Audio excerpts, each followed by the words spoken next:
الله ربي والإسلام ديني ومحمدا رسول الله ويقيني. Bapak Ibu yang dimuliakan Allah Subhanahu wa taala, amalan yang membuat kita jauh dari musibah, malapetaka, mara bahaya dan bencana adalah banyak-banyak bersolawat. Maka sudah bersolawat, tulis itu bagus di grup-grup, di FB, di Instagram. Sudahkah Anda bersolawat hari ini? Komen sudah. Sudahkah Anda bersolawat hari ini? Sudah. Ada satu komen, Anda risau dengan berat badan, minumlah susu. Apa ini? Bapak Ibu ada yang kena seperti itu? Saya pikir saya aja. Itu saya selalu buat komen itu. Marilah kita berselawat kepada Rasulullah. Jamaah komen, Allahumma sholli ala sayyidina Muhammad, Allahumma sholli ala Muhammad, Allahumma sholli ala Muhammad. Ada satu, Anda terlalu kurus, minum susu ini. Saya pikir yang dapat cuma saya. Iklan-iklan aja, tapi selawat dulu. Betul? Insyaallah. Man shalla alayya salatan, siapa yang berselawat kepadaku satu kali, sallallahu alaihi biha asra, Allah berikan dia ke 10 kebaikan. Anaknya baik-baik, negerinya baik-baik, badannya baik-baik, lingkungannya baik-baik, semuanya kebaikan dia dapatkan. Huttat anhu asara sayiat, 10 dosanya dihapuskan. Huttat digugurkan, huttat ditutupi. Wa rufi'at lahu asara darajat,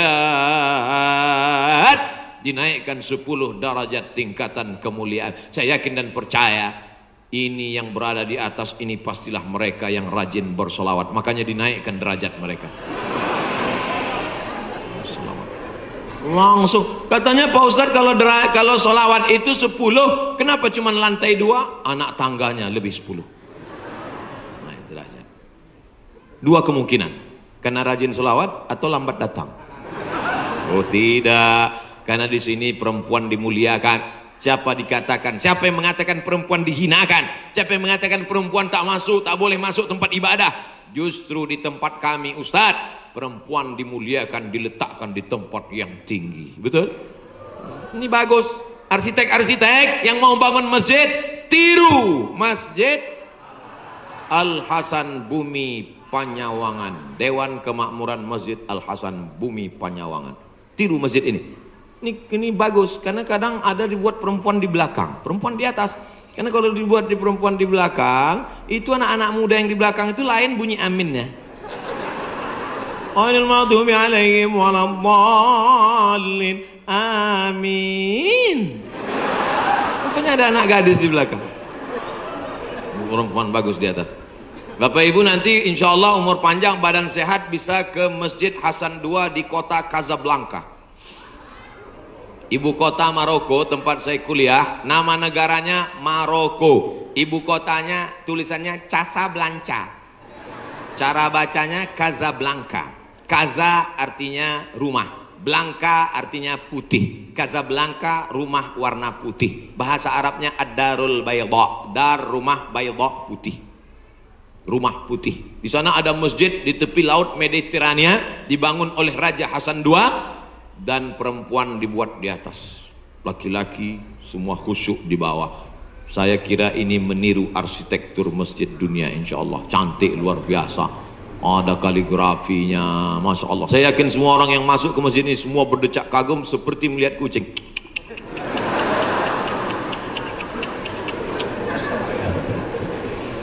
Bapak Ibu yang dimuliakan Allah Subhanahu wa taala, ketika ada 2 orang bertemu bersalaman, Allahumma sholli ala Muhammad. Kenapa 2 orang ini bersalaman kok bersolawat? Karena kata Nabi, majlis yang tidak diisi solawat, majlis itu menjadi majlis antanajifah, majlis bangkai, majlis busuk, majlis berbau, majlis berulat. Majlis kita ini menjadi majlis bangkai, busuk, berbau dan berulat. Makanya pembawa acara, protokol, tokoh masyarakat ketika memberikan kata sambutan, alhamdulillahirabbil alamin wassalatu wassalamu ala asyrafil anbiya wal mursalin. Dia menyampaikan solawat, khotib naik ke atas mimbar. Mana mimbarnya? Khatib naik ke atas mimbar hari Jumat, alhamdulillah wassalatu wassalamu ala rasulillah, maka dengan itu cukuplah rukun khutbahnya menurut mazhab Syafi'i. Salawat jangan main-main. Doa tidak akan sampai ke langit. Doa tergantung antara langit dan bumi kalau tidak menyebut namanya. Makanya dalam doa, a'udzubillahi minasyaitonirrajim, bismillahirrahmanirrahim, alhamdulillahirabbil alamin, wassalatu wassalam ala asyrafil anbiya wal mursalin. A'udzubillahi minasyaitonirrajim, innallaha wa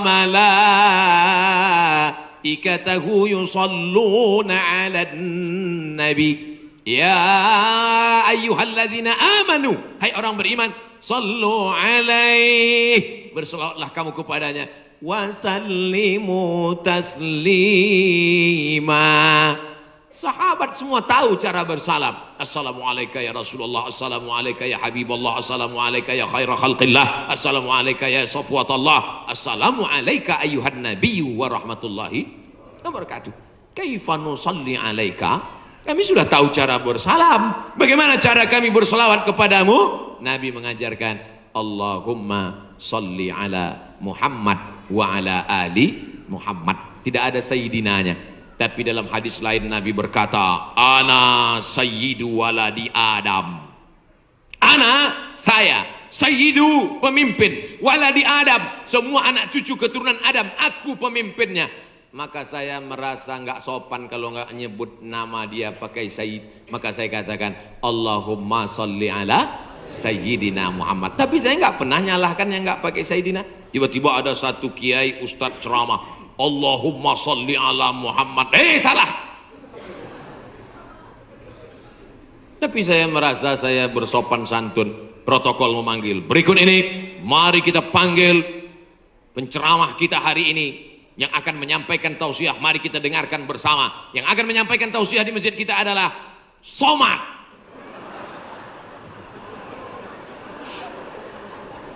Protokol menyebut begitu panjang nama. Yang akan menyampaikan tausiah adalah Al-Mukarram Sahibul Fadilah Profesor Dr. Abdul Somad LC MA, sedikit lagi almarhum. Saudara yang dimuliakan Allah Subhanahu wa taala, itu hanya tata krama sopan santun adat istiadat yang memuliakan Rasulullah sallallahu alaihi wasallam. Jangan sampai kelahi hanya gara-gara masalah sepele, pulang dari masjid benjol. Oh kenapa? Gara-gara sayyidina. Nauzubillah. Yang penting bersolawat, istighfar, taubat, sudah. Banyak solawat, sudah. Apalagi yang ketiga, Shadaqatus sirri tadfa'u mitatas su'i, memperbanyak sedekah sirri diam-diam menolak mati jelek, mati buruk, musibah, malapetaka dan bencana. Sedekah diam-diam. Pak, saya mau sedekah. Iya, tapi saya mau mengamalkan sedekah diam-diam. Jangan tulis nama saya. Kami pengurus masjid mau nulis di dinding Pak, whiteboard. Jangan, kalau mau tulis hamba Allah aja. Berapa Pak? 2.000. Aduh. Sahabat Nabi menyumbangkan sumur. Dulu yang paling kaya di Madinah itu orang yang punya sumur. Sampai hari ini minyak lebih murah daripada air. Air lebih mahal daripada korma. Sumur, nama sumurnya Bayroha, letaknya di depan Masjid Nabawi. Yang punya sumur dan kebun korma itu namanya Abu Talhah. Ada disebut dalam hadis. Itu menunjukkan menyebut nama karena menyumbang hukumnya boleh. Karena hadis Nabi menyebut yang nyumbang namanya Abu Talhah. Sampai hari ini di Madinah ada sumur yang diwakafkan oleh Utsman bin Affan. Namanya Bi'ru Raumah. Artinya Utsman disebarkan informasinya, dia nyumbang. Turun ayat, in tuqridullaha qardan hasanan yudha'if lahu ad'afan katsirah. Kalau mau beri pinjaman kepada Allah, maka Allah akan berikan balasan berlipat ganda. Datang Abu Dihdah. Apakah Allah perlu pinjaman? Allah tidak perlu pinjaman. Tapi kalau kau tolong agama Allah, Allah akan membantu menolong engkau. Maka dia berikan sumbangan 600 batang pohon kurma. Satu kurma ajwah Madinah 1 kilo 50 rial. Tapi karena kita udah lama kenal, 40 aja ambil lah. 250.000 Pak 1 kilo. Semuanya ada 600 batang. Berapa miliar itu? Hitung sendiri nanti di rumah hitung.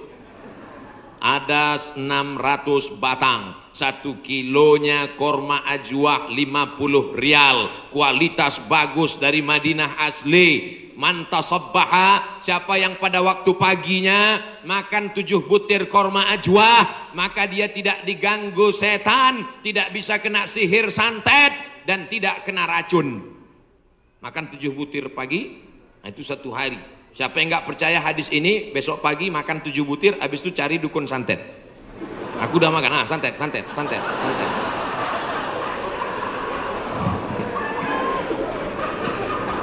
Mohon maaf ya, Bapak Ibu yang dimuliakan Allah Subhanahu wa Ta'ala.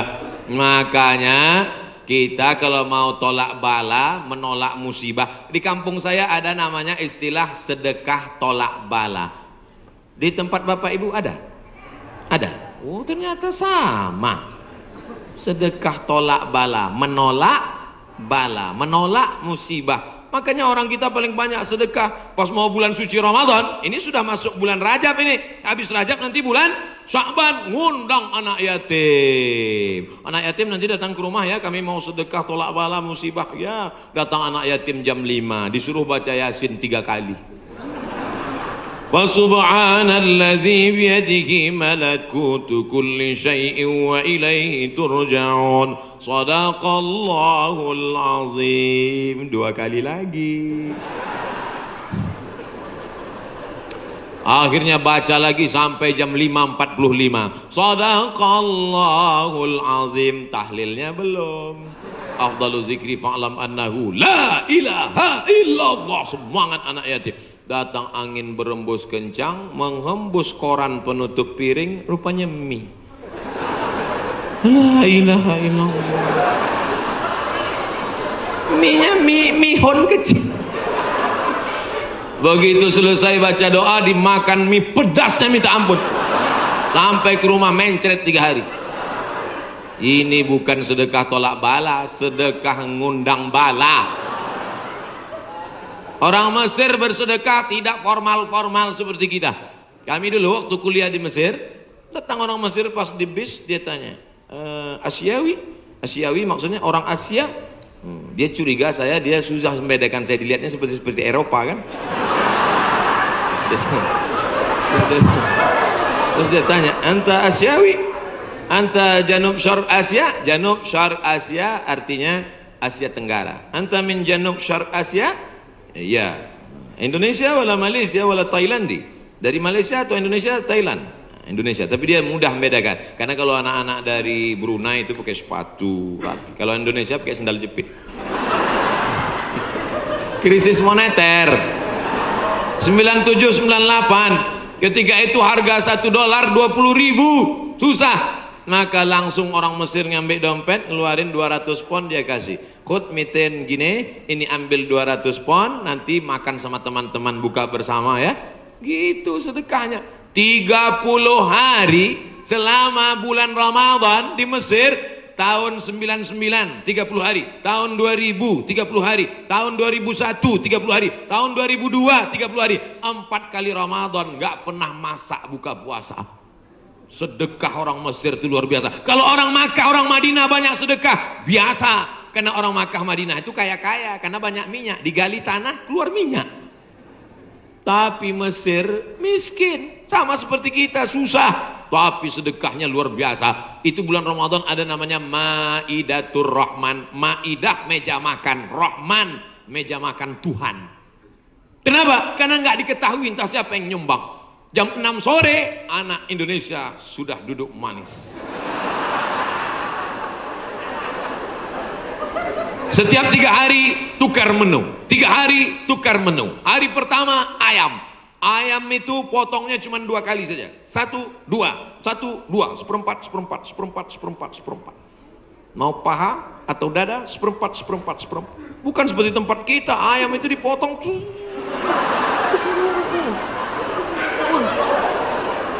hancur. Cabainya 2 kilo. Mana? Hari kedua daging. Hari kedua daging, itu daging yang besar-besar. Kalau ibu masih ingat, sebesar sabun telepon, Bu. Tahu sabun telepon? Sabun gambar telepon dulu. Besar. Potong-potong besar.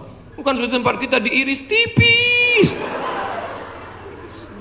Hari ketiga ikan besar, ikan bolti namanya, ikan besar.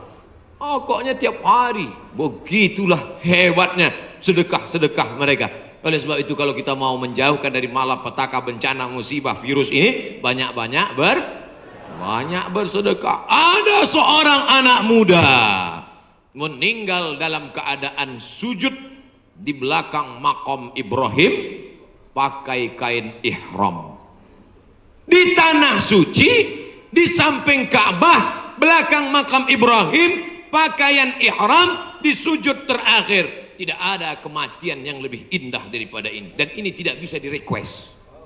Nggak bisa nanti bapak ibu pakai kain ihram terus di belakang itu, ya Allah matikan aku, matikan aku. Ujam mata matikan. Tiba-tiba datang dari samping, rupanya polisi. Ruh. Siapa ini yang meninggal bagus sekali posisinya? Apakah dia ulama? Bukan. Semua orang heran. Siapa ini? Akhirnya mereka datang ke rumah ibunya. Bu, iya, itu anak ibu. Iya, dia ulama. Enggak. Apa amalnya? Saya pun nggak tahu. Seminggu setelah itu datang seorang ibu membawa anak yatim. Ibu itu berkata, inilah anak muda yang selalu membagi sepertiga gajinya untuk membantu anak yatim. Makanya nanti ibu, mana tahu suami ibu meninggal, seminggu setelah itu datang janda. Itulah tanda husnul khotimah. Inilah yang selama ini memberi setengah gajinya untuk anak yatim. Dan ini surat nikahnya. Ibu banyak istighfar. Astaghfirullah Rabbal baraya, astaghfirullah minal khataya. Dari tatapan ibu saya tahu ibu sangat cemas. Insya Allah Allah menjauhkan dari musibah, Bu. Lain amin di atas, lain amin di bawah. Masya Allah, tabarakallah. Oke, kita pindah ke tema lain. Yang pertama, banyak istighfar, taubat nasuha. Yang kedua, bersolawat. Yang ketiga, banyak-banyak sedekah. 10 menit terakhir, jam 11 kurang 15 habis waktu, baru saya jawab pertanyaan-pertanyaan. Mudah-mudahan pertanyaannya ini berkualitas. Saya bertanya pertanyaan, jangan lagi ditanya, Ustadz, dunia ini bulat apa peta? Apa? Tanyalah pertanyaan yang meningkatkan iman dan amal soleh. Ustadz, Nabi Adam sama Hawa nikah, Pak Kuannya siapa? Apa ini pertanyaan-pertanyaan? 4. La ta'murunna bil ma'ruf, ajak orang beramar ma'ruf, wa tanhauna 'anil munkar, larang orang berbuat mungkar. Jangan cuek, jangan diam. Pak, itu ada anak pacaran boncengan. Biar aja, bukan anak saya, hamil bukan urusan saya. Memangnya kalau tsunami datang menggulung dari atas lautan naik ke darat, memangnya dia tanya dulu, kalau tsunami datang, kalau gempa bumi datang, kalau likuifaksi datang, kalau gempa datang, kalau gunung meletus datang, ketika musibah datang, apa dia waktu mau masuk ke rumah kita dia tanya, ini sholat apa enggak ya? Semuanya akan rata dengan tanah. Wattaqu fitnatan la tusibanna alladzina zalamu minkum khassah. Takutlah kamu azab Allah ketika datang. Dia tidak menzalimi, dia tidak menganiaya, dia tidak membunuh. Yang zalim jahat-jahat saja, yang baik-baik juga kena. Akibat apa? Ini gara-gara tidak ada amar ma'ruf nahi munkar. Gitu kalau mau ngambil foto pas saya gini. Ini kadang fotografer ini nakal. Pas saya sedang diupload di internet. La ta'murunna bil ma'ruf, ajak orang berbuat baik, Ayo ke masjid, ayo baca Quran, ayo berzikir, ayo bersolawat. Wala tanhauna 'anil munkar. Jangan pacaran, jangan berbuat zina, jangan minum khamar, jangan buat judi, jangan ghibah, jangan namimah. La yusyikanna ayyab'atsallahu 'alaikum iqawan. Kalau kamu tidak melakukan amar ma'ruf nahi mungkar, aku khawatir, kata Rasulullah, akan diturunkan hukuman, diturunkan bala bencana, diturunkan musibah. Ketika musibah sudah datang, summa tad'unahu, kamu berdoa beramai-ramai, fala yustajabu lakum, doa kamu tidak dikabulkan. Oleh sebab itu maka tidak ada cara lain kecuali terus melaksanakan amar ma'ruf nahi. Termasuklah pengajian ini cara yang dilakukan oleh Dewan Kemakmuran Masjid Al-Hasan Bumi Panyawangan untuk amar ma'ruf nahi mungkar. Jelas? Alhamdulillah saya selama ini ceramah saya jelas. Kalau ada yang bilang ceramah Ustaz Somad nggak jelas, dua kemungkinan: telinganya budek atau sound sistemnya rusak. Tapi Masjid Al-Hasan nih sound sistemnya dari tadi itu yang buat saya semangat. Bapak. Ada kadang sound system itu kita ceramah nggak jelas suaranya. Pakai echo. Yang pakai echo itu nyanyi dangdut, bukan ceramah. Ini mantap mikrofon. Ada pula mikrofon putus-putus. Baru awal assalamualaikum. Ini mantap, luar biasa. Sound sistemnya mantap. Jamaah belakang nggak teriak-teriak karena dibuatkan pentas tinggi. Lalu kemudian ada lampu terang benderang. Jamaah ada di atas, ada di bawah, bagus. Cuman cuaca memang agak panas. Kipasnya ada, cuman ini nggak sesuai lagi dengan jumlah masyarakat.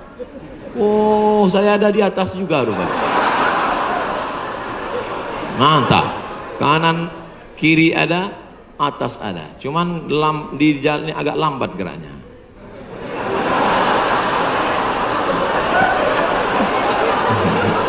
Bapak Ibu yang dimuliakan Allah Subhanahu wa taala. Ada himbauan dari Majelis Ulama Indonesia untuk mencegah virus corona supaya kita banyak-banyak berwudu dan baca kunut. Kok Ustadz Somad nggak ada nyebut yang 4 tadi? Pertama, tobat nasuha. Yang kedua, solawat. Yang ketiga, sedekah. Yang keempat, amar ma'ruf nahi mungkar. Kok nggak sama dengan MUI Ustadz?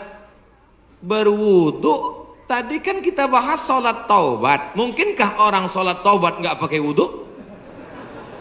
Jelas?